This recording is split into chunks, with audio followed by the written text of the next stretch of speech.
これは体験者やその知人から直接聞いた実話怪談である。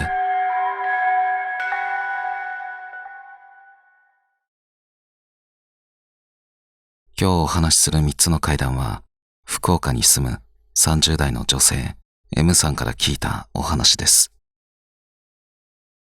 M さんのご家族に関するものから、M さん自身が福岡の心霊スポット犬鳴峠で体験した恐ろしい怪談となります。まずはこちらのお話をお聞きください。レストランの通路。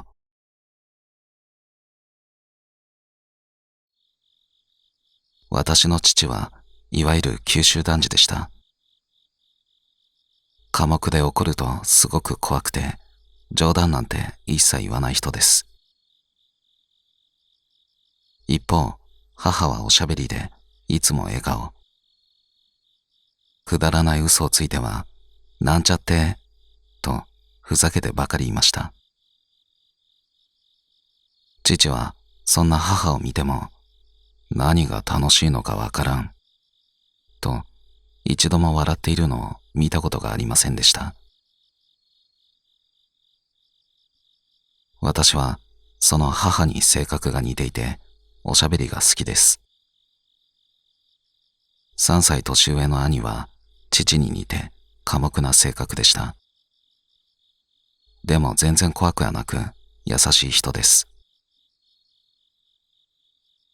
そんな家族を持つ私が幼稚園に通っていた頃に体験した話です。その日は家族でドライブをしていました。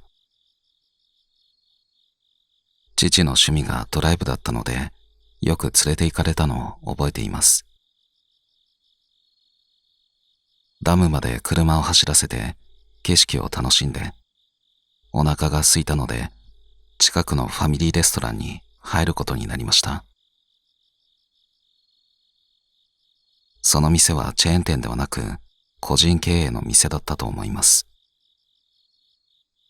というのも、チェーン店ならコップがすべて統一されていますよね。でもその店のコップはバラバラだったんです。当時は気にしていなかったけれど、今思い返すと個人経営だったんだろうなと思います。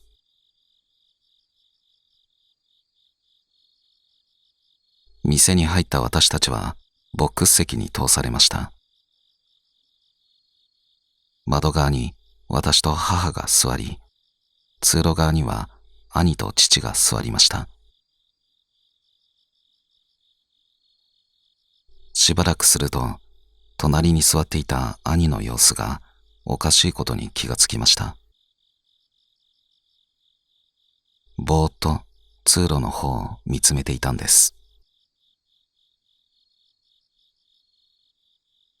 お兄ちゃん、お兄ちゃん。そう呼びかけても、兄は全く返事をしません。いつも優しくて、私が話しかければ必ず返事をしてくれる兄が、無視をするなんてありえません。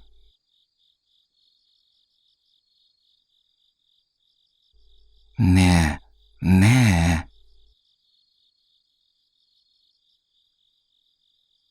少し肩を叩いたり、服を引っ張っても、やっぱり反応がないんです。兄は視線を動かさず、ずっと通路の床をじーっと見つめていました。そしたら突然、じろじろ見るな。父がそう声をかけてきたんです。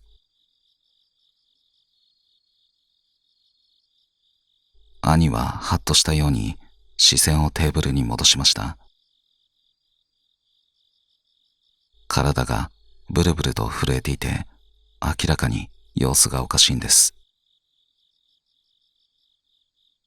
母もそれに気づいて、おしっこ一緒に行こうか、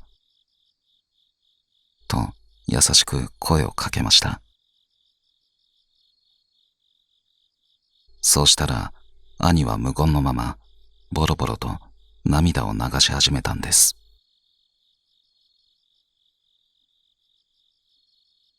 泣くな。そして見るな。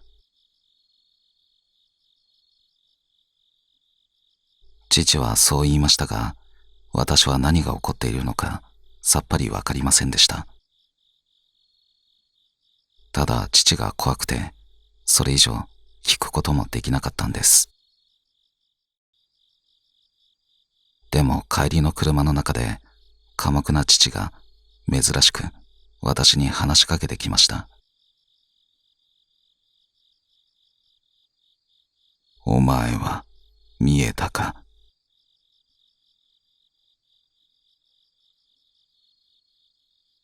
兄と母は疲れて眠ってしまい、起きているのは運転する父と私だけでした。え、何が。そう聞き返しましたが、父はそれっきり何も言わなくなり、私もいつの間にか眠ってしまいました。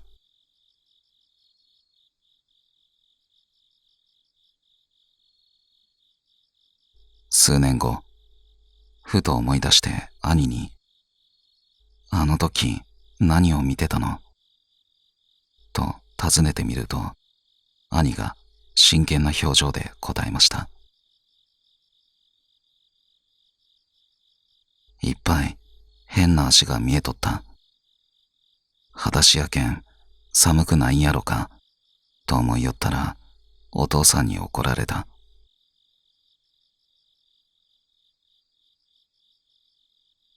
あの時レストランの通路には無数の足が行き交っていたのだそうです。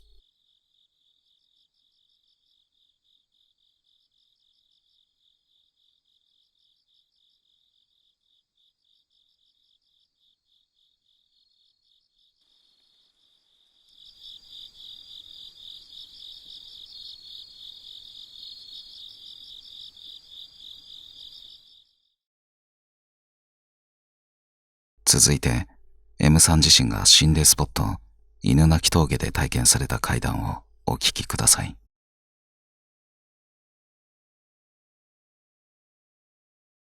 犬鳴峠。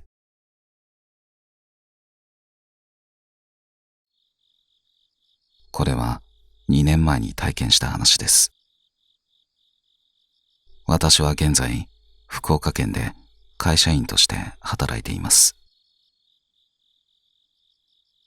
その日は定時の5時に仕事を終えて自分の車に乗り込み会社を後にしたのですが、なんとなく気分転換をしたくなり、車でドライブをしようと思ったんです。私はバイクでツーリングに出かけるのが好きで、仕事が疲れた時はバイクか車で少し遠くに出かけることもあるんです。この日の目的地は皿倉山。北九州にある山で日本寝台三大夜景の一つにも選ばれたことがある夜景がとても綺麗なところです。福岡市内から北九州方面へ車で2時間ちょっと走らせた場所にあって、割と大きくて夜でも明るい国道3号線をたどっていけば着くので、怖がりな私でも不安はありませんでした。一応スマートフォンの Google マップで目的地を設定してから出発しました。右方向です。左方向です。ナビの音声を聞きながらぼーっと車を走らせていました。仕事の疲れもあったか、何も考えずにナビの指示通りに進んでいたのですが、いつの間にか辺りが真っ暗になっていて、街灯が一切ない田舎の山道を走っていました。すると突然、場違いに真っ白なホテルの看板が目に入り、私はハッとしました。ここ、犬鳴屋。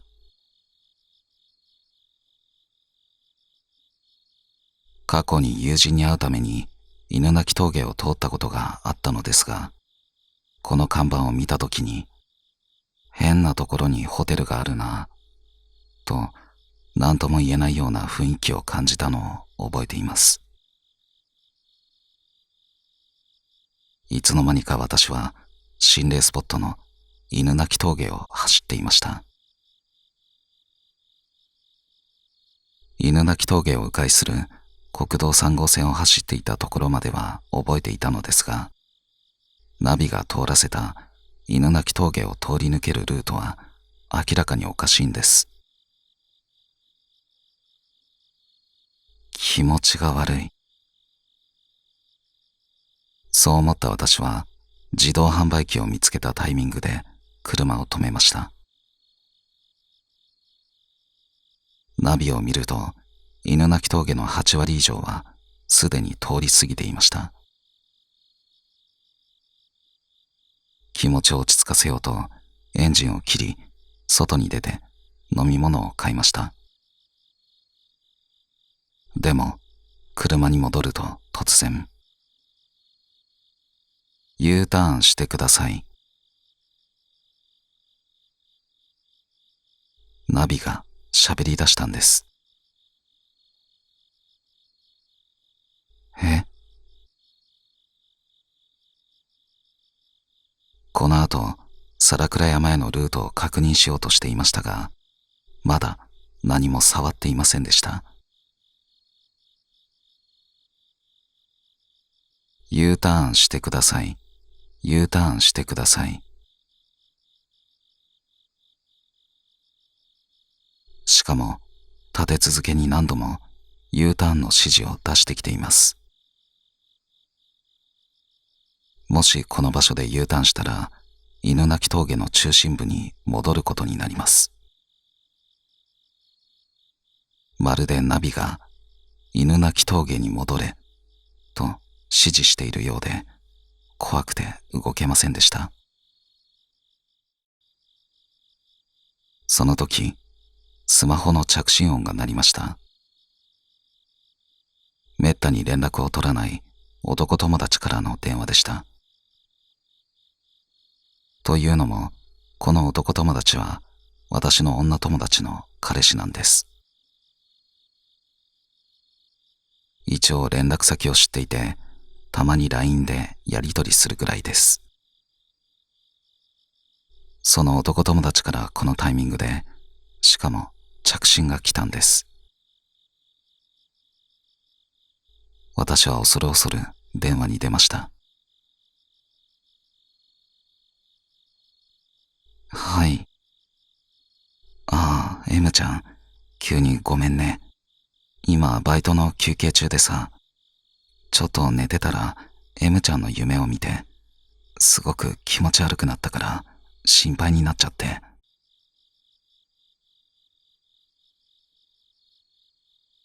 突然、男友達が意味不明な電話をかけてきて、私はあっけに取られてしまい、すぐに返事ができませんでした。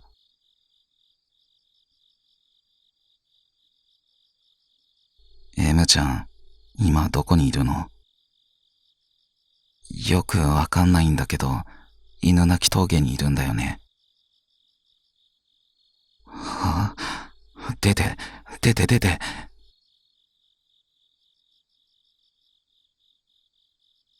少し間を置いて、男友達が焦った声でまくし立ててきました。はよ、そこから離れて。はよ。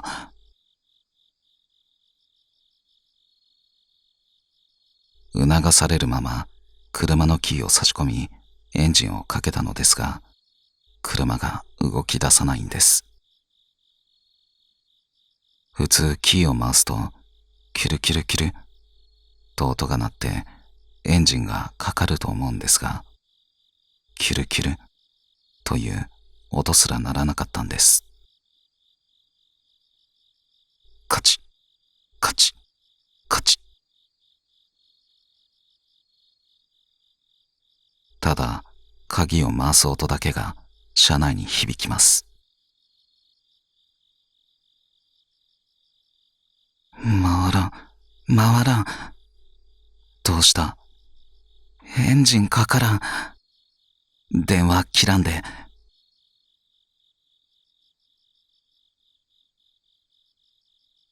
この時、車内で男友達の声とは別の音が聞こえてきました。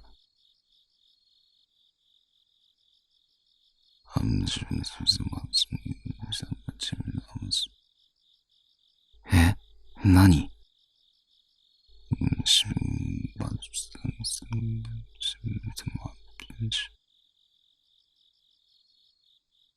？M ちゃん、大丈夫？ごめん、ちょっと待って。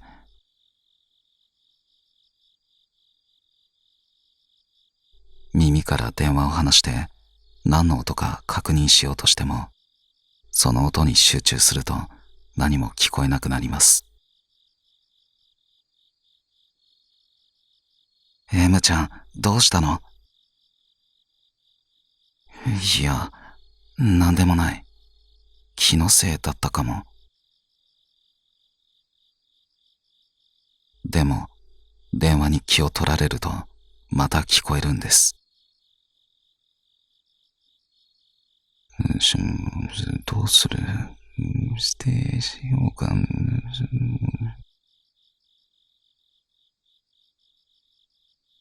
それは、男性が数人で話し合いをしている声でした。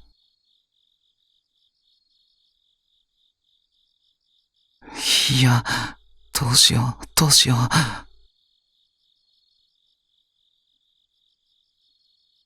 私は目をつむって手足を振り回して、もうパニックです。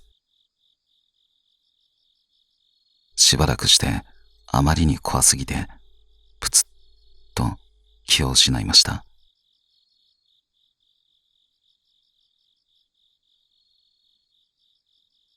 おーい、おーい、大丈夫か？え、ごめん。ああ、大丈夫。10分くらい何も聞こえなかったから、不安で不安で。男性数人の話し声は聞こえなくなっていました。あ、エンジンはかかる。うん、試してみる。震える手でキーを回そうとしましたが、なかなか力が入りません。両手でぐっと力を入れると、やっとキーが回り、エンジンがかかりました。あ、かかった。早く、離れて離れて。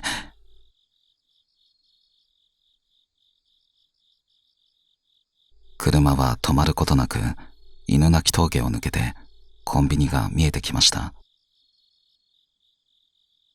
中のトイレに入ると、急に気持ちが悪くなり、私は吐いてしまいました。その後駐車場で仮眠を取らせてもらい、何度かコンビニに寄りながら、やっと帰宅できたんです。この日は家中の明かりをつけて寝ました。やっぱりあの日のナビはおかしかったと思います。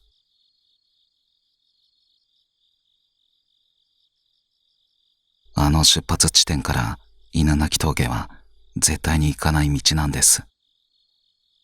そのまま3号線をまっすぐ行けば皿倉山に着くんですから。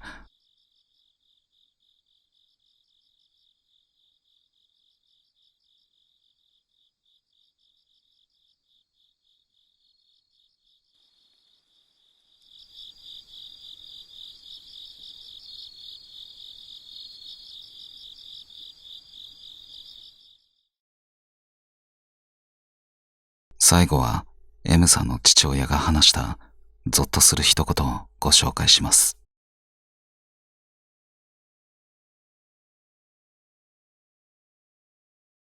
父の言葉。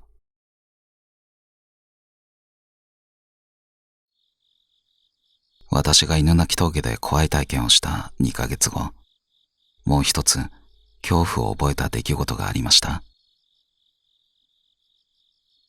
当時、私の父は認知症を患っていて、施設に入っていました。父はおはぎが大好きで、よくお見舞いに持って行ったのですが、日に日に弱っていき、最終的には胃に管を通して栄養を取る胃ろうの状態になってしまいました。その頃、父の認知症が進み、私が会いに行っても母と勘違いすることが増えていました。ある日のことです。施設のベッドで眠る父の寝顔をじーっと見ていると、父がむにょむにょと口を動かし、何か言いたげにしてるのに気づきました。もしかして母に何か伝えたいのかなと思った私は母の真似をして、なーにお父さんと話しかけてみました。すると父ははっきりとこう言ったんです。なんで犬鳴きに行った？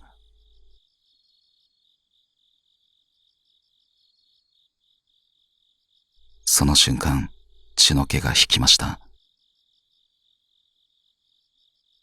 私は父に犬鳴峠での出来事を一切話していません。知っているはずがないんです。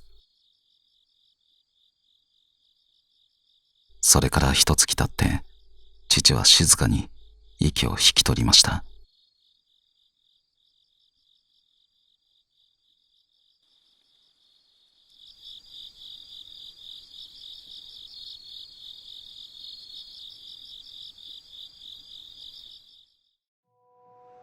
皆さんから聞いた怪談が一冊のホラー漫画になりました。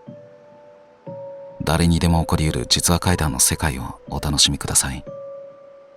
そしてあなたの怪談が本や朗読動画になるかもしれないイベントを全国各地で開催中。10人以下で怪談を語り合う楽しい会で、参加費は無料です。参加者には特製キーホルダーとサイン入り名刺をプレゼントしています。詳細は概要欄をご覧ください。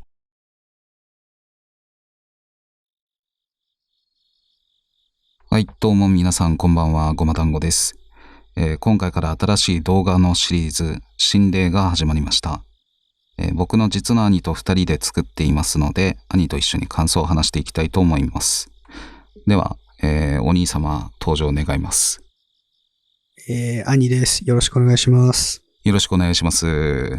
まあ今回からね、この心霊という動画のシリーズがね、始まったわけですけども。視聴者の方からね、直接実体験をお聞きして、で、それを僕らでまとめてこうやって動画にするっていう企画ですね。視聴者様からお話集め始めて何年ぐらい経ちますかね。4年ぐらいやってる？うん。多分もう今200話以上集まってるっていう感じだよね。そうですね。だから100物語が2回できるという。すいません、下になんか出来物できてて喋りづらいんですけど、今日喋りづらくて。名古屋の怪談取材の疲れが出ちゃって。多分ね、これ疲れだと思うんですよ。はいはい。楽しいけどやっぱりその体力は使うじゃないですか、やっぱ取材って。まあそうですね。知らない人とやっぱ数時間喋るっていうのは結構疲れますからね。まあでも、すごい楽しいですよね、いつもね。そうですね。今回もかなり脳がすごい動きましたね。活性化するというか、うわ、すごい話だなっていうのがいくつもあったので。いくつもありましたね。面白かったですね。そう。ありがたいですけど、喋りづらいな、本当に。ありがたいです。ですだって。じゃあまあ話戻しますと、実際お話3はね、先ほど流させていただいたわけなんですけども、九州のお話でしたね。福岡の方から福岡の聞いたお方からの。話。うん。レストランの通路っていうお話からですかね。結構複数の足が見えたっていうことでね。まあ、想像すると結構怖いですけどね。裸足ですからね、しかも。裸足でね、怖いですね。で、2話目が犬鳴峠に関するお話だったんですけど、犬鳴峠は、名前は聞いたことあるけどね、行ったことはないですよね、近くまで。ないっすね。いや、まあ多分行こうと思わないと行かないような場所ですよね、多分。福岡のすごい繁華街とかと北九州の間とかにある感じだったんで。地元民だったらどうなのかなみたいな。まあ入っちゃいけないのかなねえ。まあ入ってる人いるでしょうけど。確かに。福岡で階段集めたじゃないですか。はいはい。この階段の集め方としてだいたい5人前後の方に1回で集まっていただいて、で、3時間ほど皆さん一緒に階段を喋り合うっていう感じで階段を聞き取っていってるんですけど、でそこでやっぱ犬鳴峠の話結構何個も出ましたし。出ましたね。ってなるとやっぱりなんか若い時はみんな1回は行ってみようってなるみたいな話してましたね。なんかあれなんですかね、免許取ったらとりあえず行くスポットみたいな、そんな感じなんですかね。そんな感じの雰囲気ありましたよね。ありましたよね。それでやっぱり行って皆さん何かしら体験されてる方が福岡は多かったですね、本当に。多かったですね、本当にね。僕の昔働いていた会社の先輩がですね、大学生の頃、お友達4人と犬鳴峠行ったんですって。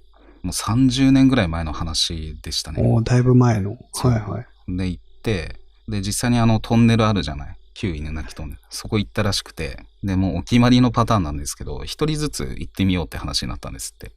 すごいな。怖いじゃん。で、もうスマホとかもない時代ですよ。携帯電話とかもね。だから、懐中電灯と非常用の、まあ多分ラジオ付きのサイレンみたいなのを、まあ両手に持って、実際に中入ってたんです、一人目が。なんかあったらじゃあ鳴らそうってことですね。そう。なんかあったらじゃあすぐに行くからっていうので、そう。で、それを持って入ってったと。一人目大丈夫で、そのまま帰ってきて、二人目入ったら、急いで入った瞬間にダッシュでこっち帰ってきたんですって、その人が。で、どうしたって聞いてたら、逃げろって言うんだって。もう血相変えて2人目の人が逃げろーっつって言ってて、みたいな、みんなビクビクしながらさ、そっちの方向見てたら、昔の軍服を着た兵隊さんたちが一列でザッザッザッザッって歩きながらそのトンネルから出てきたんだって。なんかわかんないけど、じゃあ逃げようっつってみんなに逃げて、で車中でそういう話になってやばかったぞあれみたいなっていう話を聞いて。そういう曰くがあんのかな？わかんないですね。でもなんか福岡で聞いた時も違う方がなんか軍隊の足音みたいなの聞いたって言ってましたね、そういえば。お一人そういう話をされてる方がいましたね。いらっしゃったかも。で、3話目が、その後の話ですよね。犬鳴峠。そうですね。お父さんの言葉ですね。その体験者さんのお父様が、その犬鳴峠に行ったことを知らないのに、上事のようにつぶやいたと。そうですね。どうして犬鳴峠に行ったんだと。僕正直最後のそのお父様の一言っていうのがすごい一番怖かったかなと思います。そうですね。この3つの話のつながりもあってなんか一番ゾッとしましたね。なんか。このお話の流れね、3話の流れってすごいなんか素敵だなと思ったんですけど。確かにつながりがね、綺麗ですよね。ストーリー性がそうつながってて、1話目はもうなんつうか。その話単体だけでも面白いし怖いんですけど、体験者様とそしてお母様以外の家族の方々に何かが見えていたみたいな。でもその家族の中に霊感を持った人が2人いるっていうのもあったし、で第2話で実際にその体験者様がそういう体験に遭ってしまうっていう、どこかで霊感が開花したのかなみたいなさ、ご家族の中にやっぱりいたんで。うん。確かに。ありえますよね。ね。で、最後その3話目のお父さんが、なぜ犬鳴きに行ったって聞いてるってことは、なんかがついてきちゃったのを見たのかな、みたいな。ああ、病院で何かを見たのか。そうそう。なんかついてきちゃった人、そうそうそう。みたいな感じかなと思ったんですけどね。で、なんかこのお父さんとお兄さん、霊感があるんだなってすごいはっきりと思ったことってなんか他にもエピソードありますかって聞いたら、うん、この方とお兄さんがまだ小さかった頃、家族で出かけることがあったらしいんですけど、はい。で、お兄さんが急に新幹線乗りたくないって、だだこね始めたらしいんですよ。はい。で、普段がすごい無口でおとなしいのに、この時はすごい、乗りたくないってすごい相当嫌がったそうで、で、これが、例えば、この女性の M さんが、今回お話ししてくれた M さんが同じようなわがまま言った時は、なんかお父さんは怒って、いや、それでも乗るんだ、みたいな感じになるそうなんですけど、うん、この時はちょっと違って、その、お兄さんが乗りたくないって、だだこねてたら、すごい急に悟ったようになって、お父さんが、次のにしようって言ったらしくて、で、私が言ってもそんなこと絶対言ってくれないのに、なんでよって思ったらしいんですよね、この人が。で、そしたらその新幹線で、その後、事件が起きたらしくて、車内で女性が男性に刺されたらしくて、しかも何の面識もない女性を狙って刺した、なんかちょっと通り魔みたいな事件が起こったらしくて、だからそれもあって、兄が予知したのかなんなのか、乗りたくないって言ったんじゃないかって言ってましたよね。なんかじゃあ、こう、ピキンと来るものがあったのかな。なんか。予知みたいな。実際の事件と絡んでるから、本当にそういう力があるのかなって思っちゃいますよね。そうですね。霊感ってなんかあれなんですかね。幽霊が見えるっていうだけじゃないのかもしれないよね。なんか感覚が研ぎ澄まされてるというか、ひょっとしたらなんかなんかやってやりたいなみたいな思いで乗っていた人を、実際にもう駅の時点でもう察知していたのかもしれないね。ね、そうかもしれないですね。なんか僕ら視点だとさ、なんかなんか危ない人いるな、みたいな雰囲気が、みたいな。そういうのは感じるじゃない。はい。なんとなく、普通の人でも。ありますね。それのさらに上を行った感覚なのかもしれないね。察知の仕方が。なんかこの新幹線ちょっとよどんでんな、みたいなさ。子供の頃、そういうの体験する人多いよね。やっぱね。はい、ということで、では3話聞いていただきました。本当にこの体験談、聞かせていただきありがとうございました。それではまた次回のお話でお会いいたしましょう。ごま団子でした。おやすみなさい。